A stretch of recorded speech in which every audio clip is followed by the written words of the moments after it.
Guten Tag, der Frankreich-Blog ist heute in Paris oder immer noch in Paris und wir sind heute im deutsch-französischen Jugendwerk. Madame Engrand, vous étiez la directrice des instituts à Timisoara, où je fais une conférence l'an dernier chez Thierry Sett, en Roumanie. Alors j'étais donc dans votre ancien bureau. Et vous étiez aussi à Rostock, avant d'être pendant 10 ans jusqu'en 2009 la conseillère du président d'Arte. Depuis 2009, vous êtes la secrétaire générale de l'OFAGE, ensemble avec Markus Ingenlath, que nous avons rencontré l'an dernier. Et l'an dernier aussi, l'OFAGE a pu fêter ses 50 ans. Et en effet, l'OFAGE a été créé en 1963 avec le traité de l'Élysée. Parlons tout d'abord de l'influence que l'OFAGE exerce aussi. Combien d'échanges entre les élèves allemands et les élèves français l'OFAGE organise-t-il chaque année? Bonjour à tous. Merci pour votre intérêt. Wir haben entschieden, dass ich Französisch reden werde. Ja. Ich werde mich bemühen. Ich hoffe, dass viele Schüler mich verstehen werden.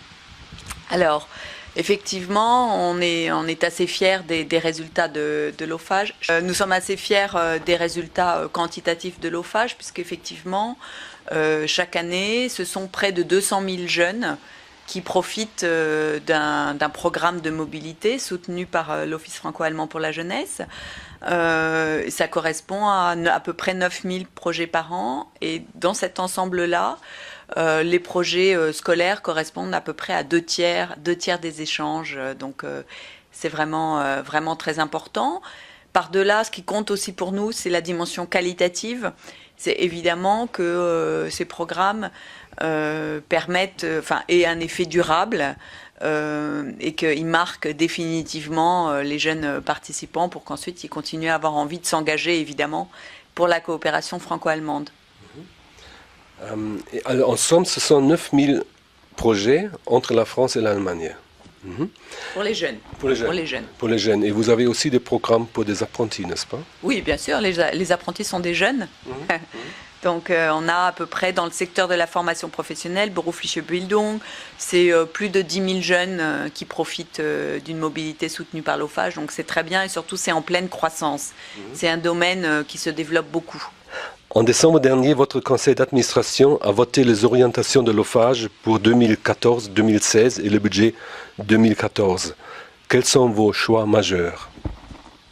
Ce qu'il faut savoir, c'est qu'en 2013, donc, nous avons fêté le 50e anniversaire de l'OFAGE et que par-delà la dimension célébration est faite, ce qu'on voulait avec cet anniversaire, c'est de réussir le tournant vers l'avenir. Donc, en même temps que nous avons préparé le 50e anniversaire, nous avons, pendant toute cette année 2013, consulté très largement les porteurs de projets qui font des échanges franco-allemands, mais aussi les jeunes eux-mêmes, bien sûr notre conseil d'administration, notre conseil d'orientation, pour définir des pistes pour l'avenir. La première piste, c'est celle de continuer à élargir les publics cibles de l'OFAGE, c'est-à-dire faire profiter davantage de jeunes qui ne parlent pas déjà le français ou l'allemand, de jeunes peut-être moins favorisés à une mobilité, mais c'est aussi peut-être renforcer des initiatives en direction des jeunes décideurs, des leaders, comme on dit, parce que ça, c'était un peu faible jusqu'à maintenant.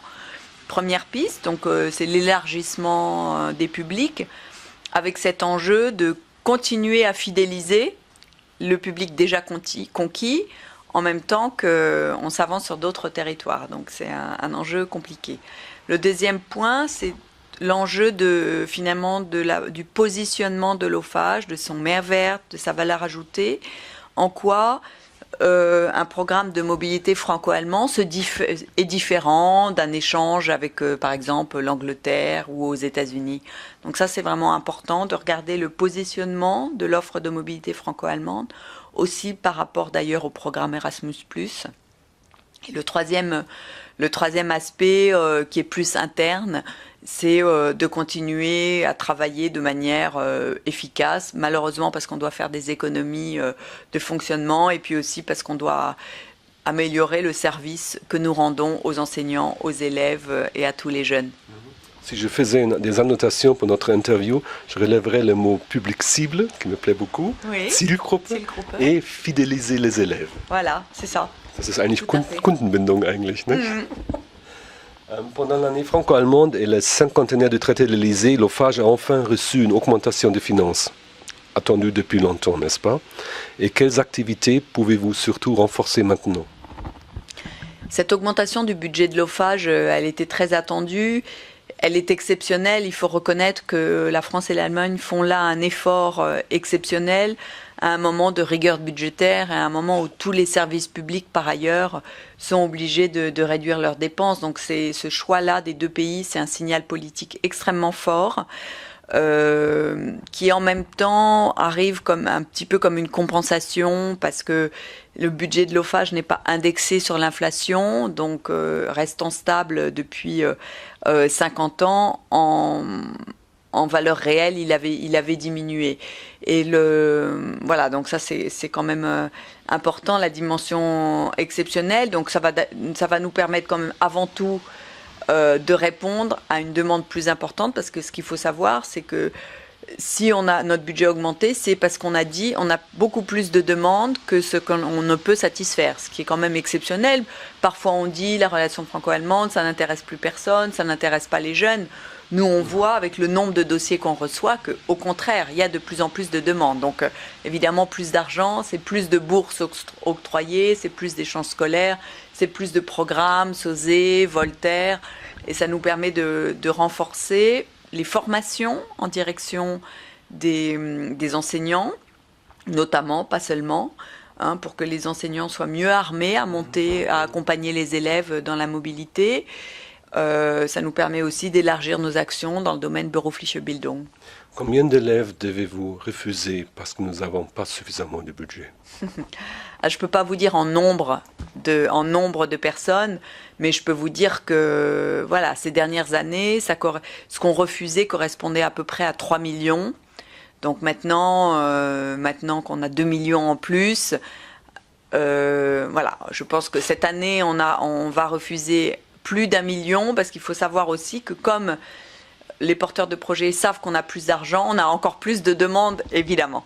Donc c'est à peu près, en fait, on peut dire 2 millions en plus qu'on pourrait encore...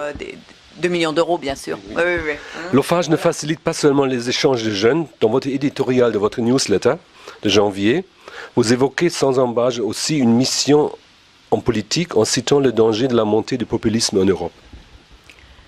Ce qu'on observe, en fait, et j'entendais ce matin à la radio un auteur français que j'aime beaucoup qui s'appelle Éric Orsena, c'est que dans la jeunesse, on observe, en fait, il y a deux jeunesses, malheureusement. C'est en France et en Allemagne, c'est pareil. Il y a ces jeunes, on appelle la génération Erasmus ou la génération OFAGE, mais je crois que l'OFAGE est plus divers qu'Erasmus, justement, et ça, c'est notre fierté. Donc, ces jeunes qui ont la chance d'avoir fait une expérience à l'étranger dans leurs études et qui sont plutôt à l'université ou dans les grandes écoles. Puis, on a tous ceux qui ne dépassent pas leur quartier, qui n'ont jamais pris l'avion, et donc qui peuvent finalement être un peu apeurés par ce monde qui se développe, par la mondialisation, par la différence. Et souvent, dans un monde où on a peur, la peur de la différence, ça se cristallise sur la peur de l'étranger. Oui. Voilà. Donc c'est pour ça que nous sommes convaincus que de faire profiter le plus de jeunes possible d'une expérience de mobilité, ça veut dire découvrir l'autre, ça veut dire prendre conscience aussi qu'on a soi-même des capacités. C'est une manière de lutter aussi contre la peur de l'étranger qui se cristallise dans le vote populiste. Dans votre éditorial, vous mettez vos lecteurs en garde par rapport aux nouvelles médias. Et vous avez 5500 fans sur Facebook et vous vous servez de Twitter. Vous intégrez ces médias dans l'information permanente. Web 2.0 est donc indispensable à votre mission. Alors, dans cet éditorial, en fait, on joue sur le paradoxe que les nouveaux médias représentent une chance exceptionnelle pour la mobilité parce que ça permet de préparer bien le programme, l'échange, l'expérience, et ça permet de le faire vivre après. Les nouveaux médias, ça permet aussi d'avoir accès à des tas de nouvelles méthodes, par exemple pour l'apprentissage des langues. Donc voilà, on trouve ça formidable, les nouveaux médias. Ce qu'on dit aussi, c'est qu'il ne faut pas avoir l'illusion qu'un échange sur Skype peut remplacer l'expérience dans l'autre pays. Voilà. Mais compléter, renforcer, le rendre plus qualitatif. On met un petit peu en garde sur l'illusion de la proximité que peut procurer les nouveaux médias. Ce qui m'a beaucoup plu, vous parlez même des barcamps et de nouvelles formes d'échange en ligne. Elles sont un moyen pour atteindre ceux qui, pour des raisons très différentes, ne peuvent pas participer aux échanges internationaux, n'est-ce pas?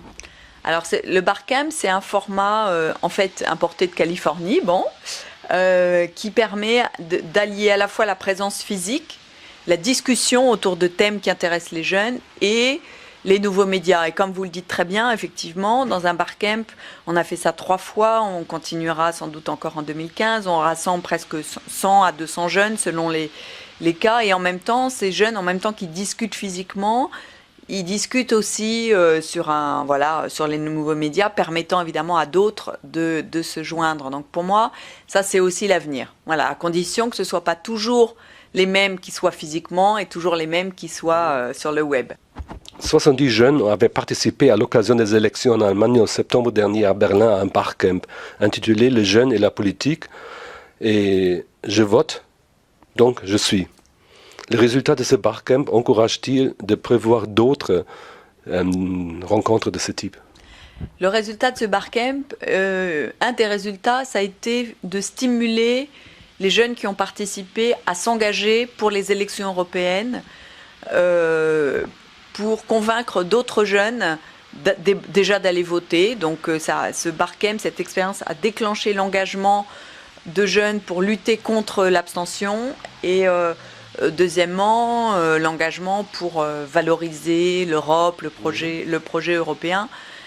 Voilà, donc ça c'est effectivement c'est un très bon résultat. Et d'ailleurs, un certain nombre de gens qui ont participé dans ce barcamp sont engagés comme jeunes ambassadeurs de l'OFAGE, se regrouperont à Strasbourg au European Youth Event. Voilà, donc ça permet aussi de fidéliser, puisqu'on parlait de fidélisation tout à l'heure. Donc j'ai une belle photo sur le perron de Matignon avec les premiers ministres en juin dernier.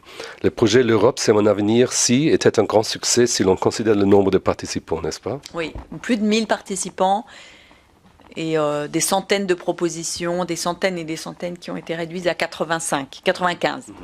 Vous avez mis en route quelques grands projets. Par exemple, vous organisez le projet de 100 jeunes stagiaires en France et en Allemagne en coopération avec Airbus.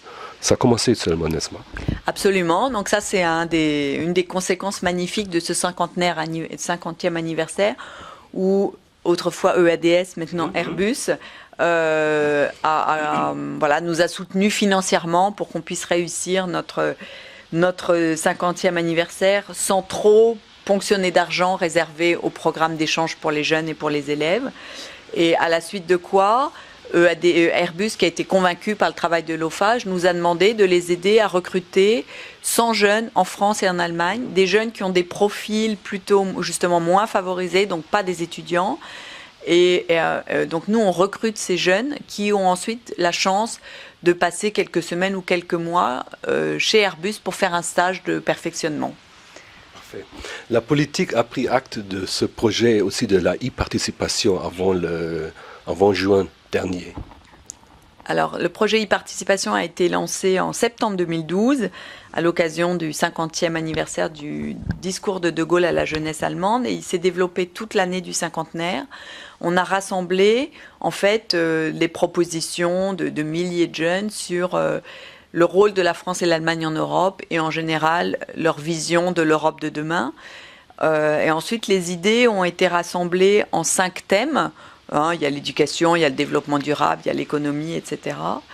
Et dans ces 5 thèmes, on a condensé 95 propositions qui ont été remises aux 2 ministres de la jeunesse, en France et en Allemagne. Je recite les photos, je vais reprendre les photos dans la salle de mutualité. Et surtout, ce qui est formidable, c'est que cet appel de la jeunesse française et allemande, il sera porté à la connaissance du Deutsch-Französischer Ministerrat, du Conseil des ministres franco-allemands, qui se réunit là le 19 février. À part du projet e-participation, quelle expérience par rapport aux réseaux sociaux faites-vous? Les jeunes y contribuent avec leurs propres idées et des échanges en ligne demandent beaucoup d'explications. Alors, en fait, il y a un projet, pour donner un exemple, dont on est très satisfait, c'est le projet Télétandem, C'est un projet en fait d'échange en ligne de classe pour des primaires, Grundschule, qui en fait créent un projet ensemble. Et souvent, ce projet se passe sur le web peut déboucher sur un déplacement physique. Et ça, c'est un très bon exemple de l'intérêt des nouveaux médias parce que les plus petits, ils sont moins mobiles, ils peuvent plus difficilement aller dans l'autre pays sans leurs parents, il peut y avoir des problèmes juridiques et tout ça.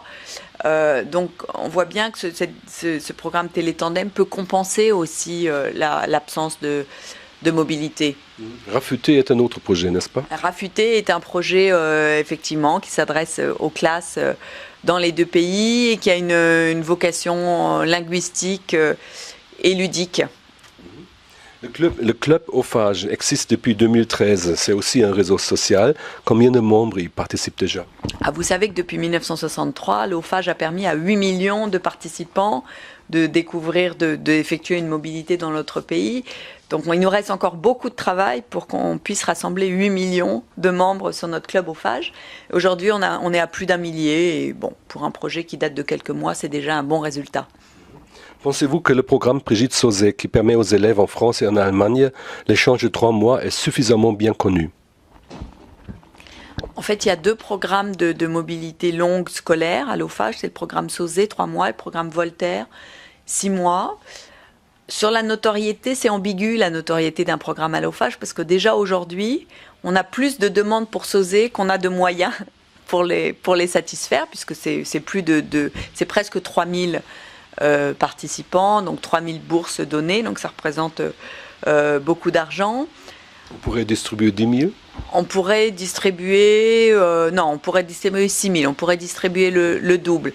Mais c'est vrai que, voilà, peut-être que le programme pourrait être encore plus connu, en fait, en dépassant le cercle franco-allemand, dépassant le cercle des professeurs de français et des professeurs d'allemand. L'Ophage participe-t-il à la commémoration de l'année du centenaire 14-18? Après le 50e anniversaire de l'Ophage, on va entrer dans une année peut-être moins festive, l'année donc des 100 ans de la Première Guerre mondiale, avec d'abord un appel à projets, un petit peu sur le modèle de ce qu'on avait fait pour les 50 ans, 50 projets, où donc on a réservé une ligne budgétaire importante pour soutenir 20 projets par an sur les 5 ans de la commémoration, des projets innovants qui s'adressent aux scolaires, mais pas seulement, des projets portés par des jeunes eux-mêmes, donc ça c'est le premier axe. Le deuxième axe, c'est qu'on aura une page internet spécifique consacrée en fait à tous les autres projets que l'Ophage soutient dans cette année commémorative. Donc aujourd'hui, il y en a déjà au moins une centaine qui fonctionnent à côté de l'appel à projet qu'on vient de lancer. On va aussi faire travailler des historiens qui vont essayer de nous donner des conseils sur la manière de mieux traiter l'histoire dans les échanges scolaires et extrascolaires. Je vais reprendre tous les liens sur le blog aussi. Voilà, parfait. Merci. Merci bien, madame. Merci beaucoup. Merci de votre intérêt.